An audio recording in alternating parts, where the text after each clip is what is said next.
If you look around right now, the RTX 4080 is, well, it's still pretty dang easy to get around MSRP, for multiple models, in fact. And if you look for the right deal, you can even get it below MSRP. Now that's because this is just the last card in the Lovelace lineup that anybody wants. In fact, I'm even told that the RTX 4070 Ti sales are picking up a tad. Picking up, not selling well. But it seems clear to me from some discussions with retailers that if they just buckle and sell the card for $800, then people will buy it consistently in low numbers every week, unlike the 4080, and especially unlike the RTX 4090. The 4090 remains a different story. Now look, it's also not selling for $2,000 anymore. Sales are slowing down for the 4090 a decent amount.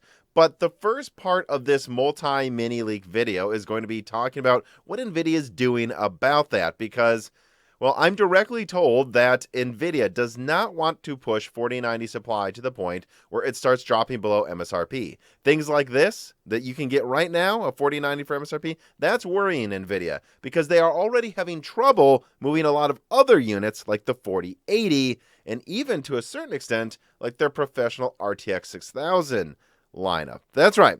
On Broken Silicon over the past 6 months, a common thing that's brought up when we talk about supply is how NVIDIA is likely to kind of seesaw back and forth between supply and certain models of Ampere and Lovelace to try to push you towards what they need to get rid of the most any given week. But I don't think NVIDIA expected Lovelace cards, especially some Lovelace cards, to sell as badly as they are because now they're even throttling like the only good selling card in the Lovelace lineup so far, the 4090, because of how bad 4080 sales are going. If you see an RTX 4090 on sale for MSRP right now and you really do want one, I would maybe not hesitate to pick it up at least this month because NVIDIA is aware that a lot of 4090s have been sitting on shelves and that there are even more 4080s that have been sitting on shelves for months and they're doing something about it. If I put these quotes on screen, I am told by AIBs, and one of them allow me to quote them, that NVIDIA is telling them they're not going to be getting a lot more 4090 supply until the existing 4080 stock dries up. NVIDIA is hoping, because they've heard reports of this, and I asked around at some Micro Center locations today, and I've been told that there are people out there who do this. NVIDIA thinks people will give up and just buy a 4080 instead if they balance it correctly. And the interesting thing is another source tells me that there's actually ample supply of RTX 6000 professional ADA graphics cards right now at distributors. And I had someone else tell me that they could get me a RTX 6000 ADA card right now for $3,800 or less. He just has to buy 2 at a time, so I should find someone else to get it with me. Now, it's not uncommon for people buying multiple professional graphics cards at a time from the right distributor to get them for a discount. I was told that even around launch, RTX A6000 Ampere graphics cards could be had for like 10 to 20% off if they bought 5 at once. But it is abnormal. It is abnormal, I'm told, for this close to a launch, a card that's usually like $6,000 to $7,000 to be sold all the way down to below $3,800 if you just buy 2. And I'm also told there is a ton of them in the channel right now, RTX 6000 ADA graphics cards. And so, well, yeah, I'm forced to conclude that NVIDIA has watched a lot of their Lovelace cards sell worse than they expected. And they don't want to drop prices. They want to start shifting supply to other markets instead of accepting that the 4080 was just overpriced.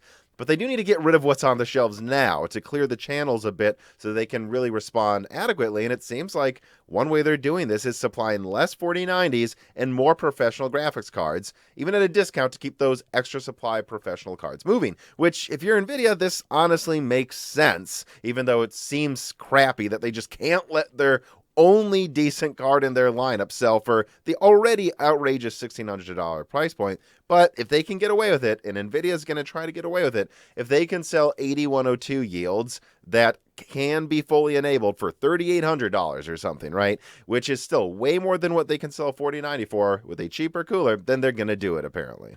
And this is a quite different approach to how AMD is handling their Radeon graphics cards right now. I'm told that the XTX model is continually being resupplied, and that AMD is looking to see if they can divert some yields they were using for the 7900 XT, or should I say they were planning to use for that, and divert them towards the XTX to try to keep that thing at stock around MSRP in the coming months. I can't promise you when that will improve, but they are trying to improve it, and they simultaneously seem fine, letting the 7900 XT drift down to $850, and they're letting RDNA 2 go well below MSRP, not restricting supply at all. If you want a 6600 for below $250, a price so low it's forced Intel to drop prices on their art graphics cards to probably below what they're even making a profit on for each card sold, well, they're happy to do it to take some market share right now in a down market. Same with how they're letting the 6700 XT be priced, and they're even selling discounted cards directly from their website, unlike NVIDIA. So, I don't know. It is interesting, though, when I hear about all these weird things going on with AMD, with NVIDIA seeing what they can get away with this generation. Maybe AMD botched the naming and pricing of the 7900 XT, but it does seem like they're trying to still move units at a discounted price compared to the competition. And a lot of distributors I talk to think there is a window here. Like if AMD could supply a ton more XTX graphics cards, then a lot of people wouldn't feel like they have to get a 4080 instead of a 4090 anytime the 4090 goes out of stock. They'll just get the XTX. And we're seeing that with how sales are going right now on Amazon's best sellers. Now, they're not always in stock and high supply, but anytime there is a big XTX drop, you can see how it just hits the top of the best sellers list, which tells you that, yeah, I mean, maybe some people refuse to buy Radeon at any price, but that's just some people. Most people this year do want to pay less for an AMD card than an NVIDIA one, but if AMD prices it low enough, not insanely low, but just low enough, they will buy it. And so that's encouraging, because if that wasn't happening, I think a lot of people, when they saw the 4090 sell out in insane numbers, thought we're doomed. That means that there is some room here for competition and making sure that these companies have a check on each other. And, well, talking about XTX stock ramping up and what's going on with supply, I'll have to save that for another video. Continuing this one, though, I want to shift gears to a product that AMD is probably going to make you wait for. I have unfortunate news for anyone waiting for Threadripper 7000, but I also, though, have an interesting whisper with FSR as well. I'm going to get to both of those things, but first an ad from a sponsor. Jessie here likes having a wide variety of choice to choose from for play while she keeps me company while I work in the Moore's Law is Dead studio. And like these toys, it never hurts to have a large variety of online shops to buy your toys from. One of those online shops is Temu. This piece of content is sponsored by Temu. Temu is an online retailer that offers gadgets, cool electronics, stylish clothing, and dog toys for Jessie here, like what you are seeing on screen. And for Valentine's Day, Temu is running a massive site-wide sale. Head over to Temu.com now for discounts up to 90% off, and my YouTube followers can get an additional 30% off the sale price with the offer code FAST407. They offer free shipping for new users and free returns for up to 90 days. And Temu also accepts major credit cards, debit cards, PayPal, Google Pay, Apple Pay, and even pay later programs like Klarna and Afterpay. So click on the link in my description to jump on my customized products page and look through everything I highlighted that I find interesting. Clicking on this link helps support the channel a lot, and using the code FAST407 helps even more. Support Moore's Law is Dead by clicking on this link, and make sure you use the offer code FAST407. If you get something, try Temu today. Almost a year ago, I leaked the Fishhawk Falls and Expert Workstation Sapphire Rapids platforms, and it was kind of a big deal. I mean, we have, of course, had known about 56-core Sapphire Rapids models coming forever, but it was Moore's Law is Dead that broke the story on a budget monolithic 24-core model that was going to be a spiritual successor to the HEDT platforms of yore, and now it's out. And yeah, it's like 1 quarter later than I expected it to be out, like basically everything Intel launches, unfortunately, but it is still here. It is still here before a proper follow-up to Threadripper from AMD, and I think there's a lot of people out there wondering, should they buy this? Should they buy Sapphire Rapids? Or should they be waiting for Threadripper 7000? Uh, and honestly, guys, well, I'm here to tell you that if you need to buy something soon, like in the next few months, you should probably just get Sapphire Rapids. I am told that basically the timeline I leaked in that Xeon Mega leak last year isn't really changed much for AMD. A 96-core Threadripper is coming, but from what a contact of mine was recently told, it still looks like a Q4 or even Q1 2024 product. And in fact, this person also had more updates as well. I was told that the Vcache models are on the table for Zen 4 Threadripper. They're not confirmed, but they might launch them. But clock speeds will be heavily reduced to support multiple X3D CCDs. That's what I was told at this time. I, of course, hope they do something interesting like have a single Vcache CCD on there, but I'm not sure that that's been decided yet. They might decide, honestly, on HEDT, you just want a ton of cores at high clock speeds, or maybe you're using it for some data science thing or something, and well, then all of the CCDs should just be clocked lower with Vcache. And I'm also told on the note of Vcache that Zen 3 Threadripper is using Vcache.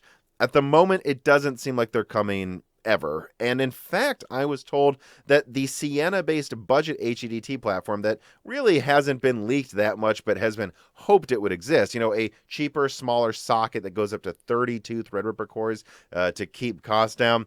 I'm told that that's probably not launching first either. So if it is coming, it's probably well after the 96-core Threadripper. And, well, then in general, it sounds like a new Threadripper product is still 6 to 12 months out from today. And it's not going to be cheap, but it will have incredible performance and multiple offerings for different types of people willing to spend a ton of money. And I do think I know why AMD continues to do this, to neglect a proper follow-up to like the mainstream workstation platform, not Pro, but the mainstream one that we saw with Threadripper 3000 years ago.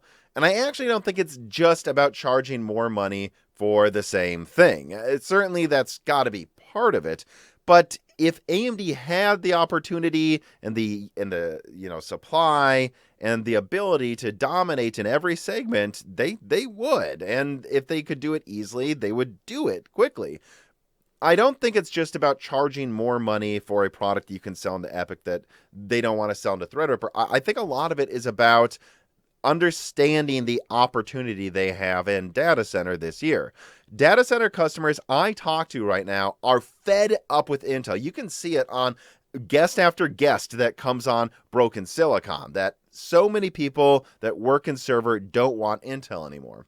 But they also don't want bad support or long lead times from AMD anymore either if they're going to switch. And so I seriously think that one reason Threadripper continues to be neglected by AMD is they know that if they got to 35 or 40% server market share, and they're like at 30 right now, if they got that high, if they started getting to a point where people were talking about them possibly getting to 50% the next year, well, then they would set up their company for success for an entire decade. That would be cemented market share. Customers that don't switch every year and need constant support pay AMD for constant support. And so I really do think that AMD doesn't want to launch a full new Threadripper lineup until they're sure they can have good lead times and perfect supply for their data center customers in what might be one of the last years where AMD has a huge advantage against Intel. Don't get me wrong, I've already talked about recently how AMD looks set to succeed in data center not just this year, but next year as well. But once Diamond Rapids is out, a lot of people think that Intel could catch up in performance or maybe even beat AMD every other generation. And once that happens, you're going to want to have had as much data center market share cemented as possible. And so I think that's what they're focusing on right now. And one thing that also has emerged in a lot of my recent leaks from discussions with people at Intel is that a large reason there are so many delays at Intel is they have these teams spinning way too many plates at the same time. I think AMD realizes that the plate that matters right now and the plate that they have the most opportunity in right now, but they might not have that opportunity in a few years once Intel has Diamond Rapids out. Well, I think AMD knows they got to hit while the iron's hot, and that once they have ample supply for replacements, once they know they've got a hold on good short lead times with Genoa and everything's going well, that is when they will launch Threadripper. Maybe if things go better than they expect, they could get a Threadripper out Q3 this year. But otherwise, I don't think they're going to hesitate to wait all the way until Q1. And so again, the point of this part of the video, if you're looking at Sapphire Rapids and wondering if you should wait for Threadripper, you're going to be waiting more than a couple months at least, and you could be waiting as much as a year to get a Threadripper system that's based on Zen 4. So don't wait if Sapphire Rapids looks good to you. All right, so I talked about 4090 supply throttling. I talked about when Threadripper 7000 is probably coming out, really just updating what I've already leaked on that one. One more thing I want to get to today, very, very briefly, is talking about FSR, Machine Learning Accelerated FSR. About a year ago, I started to talk about how it sounded like AMD might be working on a hardware-accelerated version of FSR that wasn't required to be used by a GPU, but it would be able to be used by RDNA 3 to have benefits other architectures don't get, giving them an edge if they could get this version of FSR that can be accelerated more by RDNA 3, giving them an edge if they could get this open source tech to get heavy adoption. And people even found signs that AMD was working on such a feature in their drivers. Well, today I don't have a ton of details, unfortunately, but I am told, I've been bumped again, that this is still something AMD is experimenting on, that they are working on an algorithm that is machine learning based for FSR that can only be leveraged by RDNA 3. Again, I don't have much to say about it besides that, except that that project is still an ongoing thing, and it is starting to sound more and more like that might actually happen. And ultimately, this makes a lot of sense to me. Though it may seem underutilized at the moment compared to where they want it to be, RDNA 3 does have some incredible capabilities on paper that RDNA 2 just does not have, and it wouldn't surprise me if they could leverage some of those capabilities to do another pass to boost the image quality that like RDNA 2 cards can't do, or boost the frame rates another 10, 20, or 30% higher than what RDNA 2 or competitions cards can do as well. And it is getting better adoption, so though it may not be quite as well adopted as DLSS, I think this would be a major marketing feature for AMD if they got it working anytime soon. Although I gotta say, the way I've really been thinking about this a lot in the past week, like what can AMD actually do to get FSR into a position where it might seriously threaten DLSS support and the ability of the want of devs to use DLSS at all. And I actually think it would be if some future version of FSR could leverage NVIDIA's Tensor Cores and just had more general ways for AI portions of graphics architectures to boost frame rates as well. Now, some armchair CEOs and AMD fanboys are probably screeching at me in the comments right now about how that would be silly to put anything into FSR that NVIDIA could use with their Tensor Cores. But just hear me out. As long as DLSS uses NVIDIA's Tensor Cores and competing products don't, NVIDIA has most of the graphics market. DLSS is going to look better on the cards most people own. That's going to make devs, it'll be a no-brainer for devs to go, we should probably support DLSS, because if we don't, 80% of the market might be mad, right? If AMD put in cutouts into their open source software that actually let their competing products get a boost like their RDNA 3 cards do, well, that might make devs actually consider just putting some future FSR 3 or FSR 4.0 in their game engine and ignoring DLSS. And think about it. AMD designed it anyways. They have a head start in programming for RDNA 3 for further acceleration. So any boost a Tensor card gets is probably going to be less than the boost an RDNA 3 card gets, but more than what an RDNA 2 card would get, which, whatever, by the time this is out, don't you want to be selling new graphics cards, AMD? I think making it so that a future version of FSR, yes, gave a big extra boost to RDNA 3, but also a decent boost to other cards that have other ways of accelerating, like image quality and frame rates. I think that would be the way that you convince devs to just support your product. Make it easier to implement, make it open sourced, and make it so that even if your cards benefit the most, other cards benefit some. And so it's really not worth bothering with DLSS if you can just do this for everybody. At least that's what I think, because otherwise all you're going to do is have NVIDIA spending a ton of money for devs to implement DLSS because they hold most of the market and it looks the best.